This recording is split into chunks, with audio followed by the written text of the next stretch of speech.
ആണ്ടൂർ കേന്ദ്രമായി പ്രവർത്തിക്കുന്ന Pala school of medical എഡ്യൂക്കേഷനിൽ ഗ്രാജുവേഷൻ സെറമണി നടന്നു. 16ാമത് ബാച്ച് BSc നഴ്സിംഗ് വിദ്യാർത്ഥികളുടെ ബിരുദദാന സമ്മേളനമാണ് മരങ്ങാട്ടുപള്ളി സെന്റ് ഫ്രാൻസിസ് അസിസി പള്ളി പാരിഷ് ഹാളിൽ നടന്നത്. ജോസ് കെ മാണി MP സമ്മേളനം ഉദ്ഘാടനം ചെയ്തു. ഏറ്റവും നല്ല മാർക്ക് കിട്ടിയ ആ വിദ്യാർത്ഥികളാണ് പ്രയോഗിക്കുന്നത്. കാരണം നമുക്ക് ഗവൺമെന്റ് ലെവലിലുള്ള മാർക്കുകൾ അതിൻ്റെ മാർക്കിന്റെ അടിസ്ഥാനത്തിലാണ്. ഒരുപക്ഷെ കോവിഡിന്റെ സമയം കഴിഞ്ഞ് ആ സമയത്ത് പഠിച്ച് അതിനുശേഷം ഉടനെ അഡ്മിഷൻ കിട്ടിയവരാണ്. ഏറ്റവും ബുദ്ധിമുട്ടിൽ കൂടിയാണ് നിങ്ങൾ കടന്നുപോയിരിക്കുന്നത്.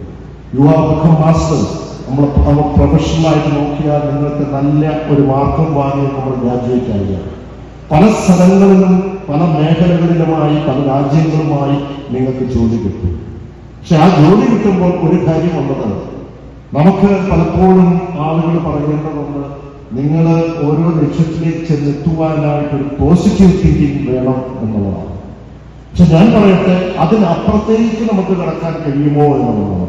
എന്ന് പറഞ്ഞാൽ you have to discuss something beyond the positive thinking. ആ പോസിറ്റീവ് തിങ്കിങ് മാറി പോസിബിലിറ്റി തിങ്കിങ് ആക്കാൻ പറ്റുമോ എന്നുള്ളതാണ്. Doctor R. പ്രകാശ് അധ്യക്ഷനായിരുന്നു.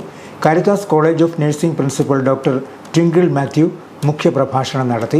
Pala general hospital nursing superintendent Shereefa VM പ്രതിജ്ഞ ചൊല്ലിക്കൊടുത്തു. CPIS എക്സിക്യൂട്ടീവ് അംഗങ്ങളായ doctor Joy Alex, doctor Abdul Wahab, SME joint director doctor TP Jayachandran, professor Babu Michael, principal doctor Jomy John, professor Sindhu Mathew എന്നിവർ പ്രസംഗിച്ചു.